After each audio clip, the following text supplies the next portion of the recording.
এরপরে নবী রাসূল সম্পর্কেও আহলে বেদাতের কাছে আছে অনেকগুলি ভ্রান্ত এবং মন গড়া ব্যাখ্যা, এবং আহলে সুন্নাত ওয়াল জামাতের কাছে আছে সহিহ ব্যাখ্যা। নবী রাসূল সম্পর্কে এমন কিছু ভ্রান্ত ব্যাখ্যা এবং সহিহ ব্যাখ্যার এক দুইটা উদাহরণ বলেই আমি আজকের আলোচ্য বিষয়ের দিকে চলে যাব। নবী রাসূল সম্পর্কে একটা সহিহ ব্যাখ্যা হলো, সমস্ত নবী রাসূলগণ আজীবন বেগুনাহ। কোন নবী জীবনে কোনোদিন গুনাহ করেন না। এ মর্মে আল্লাহ সূরাতুল বাকারার 124 নম্বর আয়াতে বলেন, লা ইয়ানালু আহদিজ জালিমিন, নবুয়তের পদ আমি গুনাহগারদেরকে দান করি না। সূরাতুল বাকারার 124 নম্বর আয়াতে আল্লাহ বলেন, নবুয়তের পদ আমি কোনো গুনাহগারকে দান করি না। এর দ্বারা পরিষ্কার হয়ে গেল নবীগণ হয়ে থাকেন আজীবন বেগুনাহ। নবীগণ হয়ে থাকেন আজীবন বেগুনাহ। এই জন্য আপনি যদি সমস্ত নবীগণকে বেগুনাহ বিশ্বাস করেন, তাহলে আপনি আহলে সুন্নাত ওয়াল জামাতের অন্তর্ভুক্ত হতে পারেন। যদি কেউ কোনো নবীকে কোনো ঘটনার অপব্যাখ্যা বা মন গড়া ব্যাখ্যার মাধ্যমে গুনাহগার সাব্যস্ত করে, সে আর যাই কিছু হোক আহলে সুন্নাত হতে পারে না, আহলে বেদাত হতে পারে। এই আয়াতের ভিত্তিতে আহলে সুন্নাত ওয়াল জামাতের নবীগণ সম্পর্কে একটা সহিহ ব্যাখ্যা হলো, সমস্ত নবী রাসূলগণ আজীবন বেগুনাহ। কাজেই কোন নবীর জীবনের কোনো ঘটনাকে যদি এমনভাবে ব্যাখ্যা করা হয় যেভাবে ব্যাখ্যা করলে নবী গুনাহগার সাব্যস্ত হয়ে পড়েন, অথবা কোরআনে হাদিসে এমন কোনো শব্দ যদি পাওয়া যায় যে শব্দের কোনো অর্থে গুনাহ সাব্যস্ত হয়, এমন ক্ষেত্রে আহলে সুন্নাত ওয়াল জামাতের মতাদর্শ হলো নবী বেগুনাহ আল্লাহর এই মূলনীতি বজায় রেখে ওই অন্যান্য শব্দকে এবং নবীর জীবনের ওই সমস্ত ঘটনাকে রূপক অর্থে ধরে নিয়ে ভিন্নভাবে ব্যাখ্যা করতে হবে, যেন কারো কোনো ব্যাখ্যার দ্বারা কোনো নবী যেন গুনাহগার সাব্যস্ত না হন। এটা হলো নবীগণ সম্পর্কে একটা সহিহ ব্যাখ্যা, যেটা আহলে সুন্নাত ওয়াল জামাতের মতাদর্শ। এর একটা উদাহরণ, আল্লাহ আদম আলাইহিস সালামকে প্রথম নবী বানাইছে, পৃথিবীতে পাঠাবার আগে জান্নাতে পাঠাইছে। বলে দিয়েছেন জান্নাতের সব রকমের ফলমূল খাও, শুধু একটি গাছের ফল খেতে নিষেধ করেছে। কিন্তু শেষ পর্যন্ত ইবলিসের দুকায় পরে আদম জান্নাতে নিষিদ্ধ গাছের ফল খেয়েছেন। এই ঘটনা কোরআনে আছে। ঘটনাটাকে যদি আপনি এভাবে ব্যাখ্যা করেন যে আল্লাহর আদেশ নিষেধ লঙ্ঘন করলেই গুনাহ হয়, আর আদম যে লঙ্ঘন করেছেন সেটা তো কোরআনেই আছে, সুতরাং এই লঙ্ঘনের কারণে আদম গুনাহগার সাব্যস্ত হলেন, এভাবে যদি ব্যাখ্যা করতে পারেন। কিন্তু বলুন, এই ব্যাখ্যাটা গ্রহণ করলে সমস্ত নবীগণের বেলায় আল্লাহর ঘোষিত সার্বজনীন মূলনীতি বজায় থাকে না লঙ্ঘন হয়?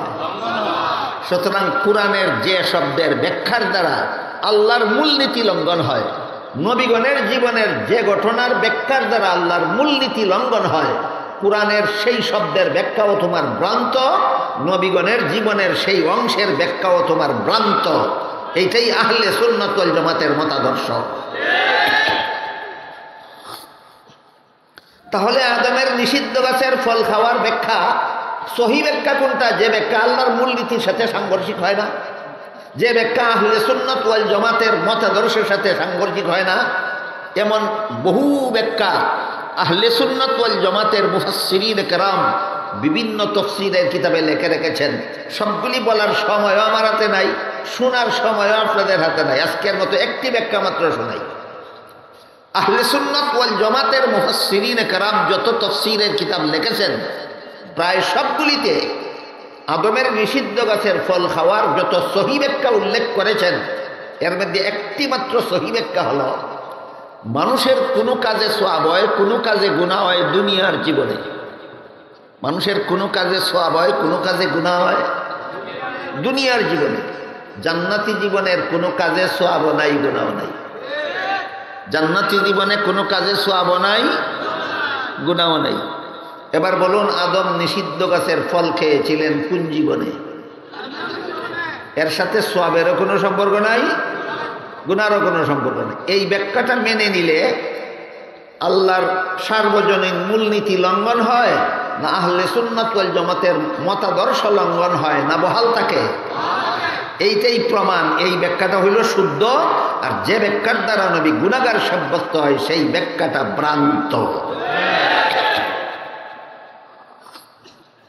গেল নবীগণ সম্পর্কে একটা সহি ব্যাখ্যা। সমস্ত নবী রসুল আজীবন বেগুনাহ। আপনাদের মনে রাখতে হবে এবং জীবন ভর স্মরণ রাখতে হবে, যেন জীবনে কোনোদিন কেউ যদি কোনো নবীর জীবনের কোনো ঘটনার এমন ব্যাখ্যা করে যার দ্বারা গুনাহ সাব্যস্ত হয়, তখন যেন আপনি আহলে সুন্নাত ওয়াল জামাতের আদর্শ থেকে বিচ্যুত না হন। আমাদের আহলে সুন্নাত ওয়াল জামাতের মতাদর্শকে আঁকড়ে ধরে রাখার স্বার্থেই এই ব্যাখ্যা আমাদের মনে রাখতে হবে।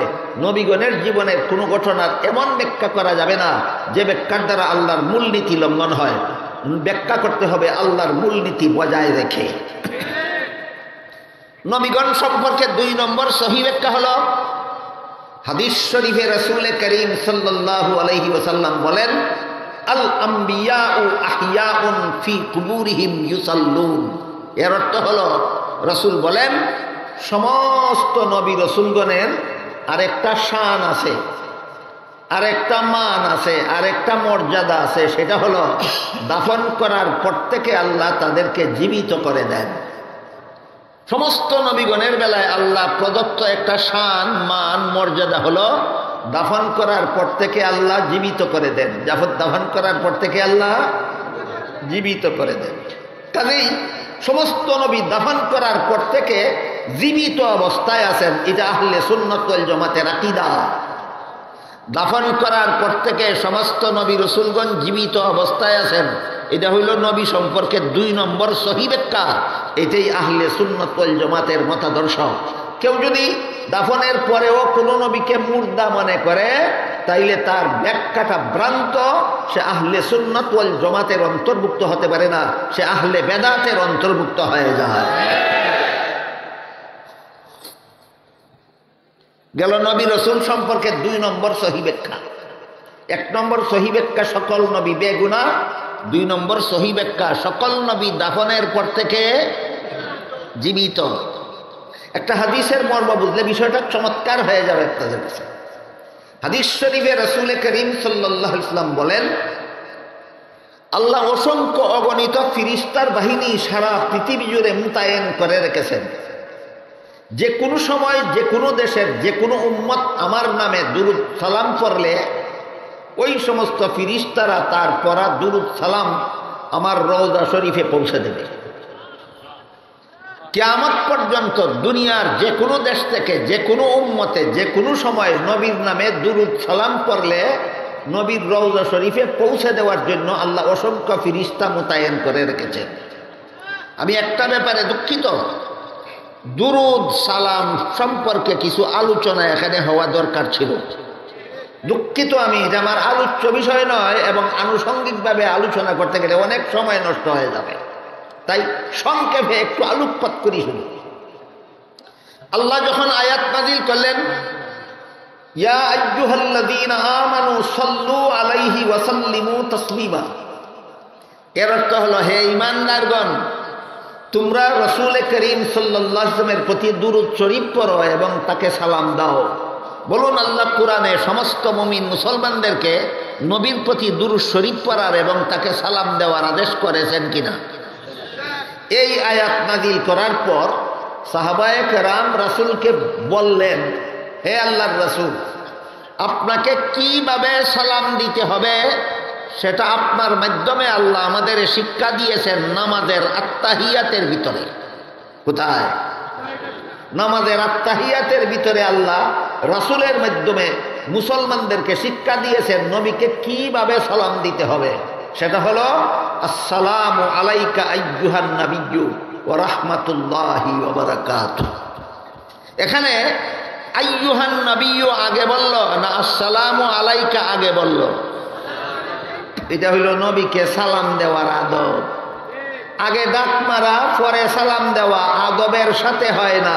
আগে সালাম দিয়া পরে ডাক দিলে নবীর সাথে আদব রক্ষা হয়। বলেন তো, নবীর দরবারের আদব রক্ষা করার কোনো নিয়ম নীতি কোরআন হাদিসে নাই? তাহলে আমরা কোরআন হাদিসের নিয়ম নীতি শিখবো না, মন গড়া যুক্তি দিতে যাব কেন? মন গড়া যুক্তি তো আহলে সুন্নতের পদ্ধতি নয়, মন গড়া যুক্তি আহলে বেদাতের পদ্ধতি। তাই সাহাবায়ে কেরাম বলেন, আল্লাহর রাসূল আপনাকে কিভাবে সালাম দিতে হবে সেটা আত্তাহিয়াতের ভিতরে আল্লাহ আপনার মাধ্যমে আমাদের শিক্ষা দিয়েছেন, কিন্তু আপনাকে আপনার নামে কিভাবে দুরূদ শরীফ পড়তে হবে সেটা তো আমরা জানি না, আপনি আমাদের শিক্ষা দিন।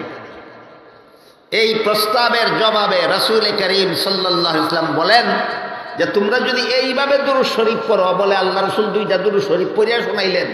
বললেন তোমরা যদি এইভাবে দুরূদ শরীফ পড়ো, আল্লাহুম্মা সাল্লি আলা মুহাম্মাদ ওয়া আলা আলি মুহাম্মাদ কামা সাল্লাইতা আলা ইব্রাহিম ওয়া আলা আলি ইব্রাহিম ইন্নাকা হামিদুম মাজিদ, আল্লাহুম্মা বারিক আলা মুহাম্মাদ ওয়া আলা আলি মুহাম্মাদ কামা বারাকতা আলা ইব্রাহিম ওয়া আলা আলি ইব্রাহিম ইন্নাকা হামিদুম মাজিদ। এইভাবে যদি দুরূদ শরীফ পড়ো, তাহলে আল্লাহ যে বলছেন আমার প্রতি দুরূদ শরীফ পড়ার হুকুম দিয়েছেন, উত্তম পদ্ধতিতে আল্লাহর হুকুম পালন হবে। এবার বলেন এইভাবে দুরূদ শরীফ কোনো মুসলমান নামাজও পড়েনি, তাহলে কেমন পদ্ধতিতে এরা দুরূদ শরীফ পড়ার হুকুম পালন করে? উত্তম পদ্ধতিতে, উত্তম পদ্ধতিতে। অথচ উত্তম পদ্ধতিতে দুরূদ শরীফ পড়ব দূরের কথা, জীবনে কোনোদিন নামাজই পড়ে না। সেও যারা উত্তম পদ্ধতিতে দুরূদ শরীফ পড়ে এদের বিরুদ্ধে বলে এরা তো দুরূদ শরীফ পড়ে না। এটা যেমন একটা গল্পের মতো। গল্পটা হইল, চালনি ছিলেন, আপনারা চালনি ছিলেন? চালনি, সুই ছিলেন? সুই, চাল নিয়ে সুই রে কয় তোর পিছনে ছিদ্র কেন? কেটায় কারে কয়? শুয়ে কয় আমার একটা দেখছস, তোর কত আজার খবর আছে নি? এই ধরনের কাণ্ড। আল্লাহর রাসূল যেভাবে দুরূদ শরীফ পড়ার কথা বলেছেন, এইভাবে যারা দৈনিক 5 বার দুরূদ শরীফ পড়ে এরা বলে পড়ে না। আর যারা একবারও পড়ে না এরা বলে নবীর আশিক, নবীর পাগল, নবীর নামে দুরূদ পড়ার লাগে এরা বলে পাগল। এটা ওই গল্পের মতো, যে গল্পে বলা হয়েছে চাল নিয়ে শুইয়ে রে কয় তোর পিছনে ছিদ্র কেন? শুইয়ে কয় আমার একটা দেখছস, তোর কটা খবর আছে না? এর বেশি আজকে দুরূদ সালাম সম্পর্কে আমার আলোচনা করার আর সময়ও নাই, আমার আলোচ্য বিষয় নাই।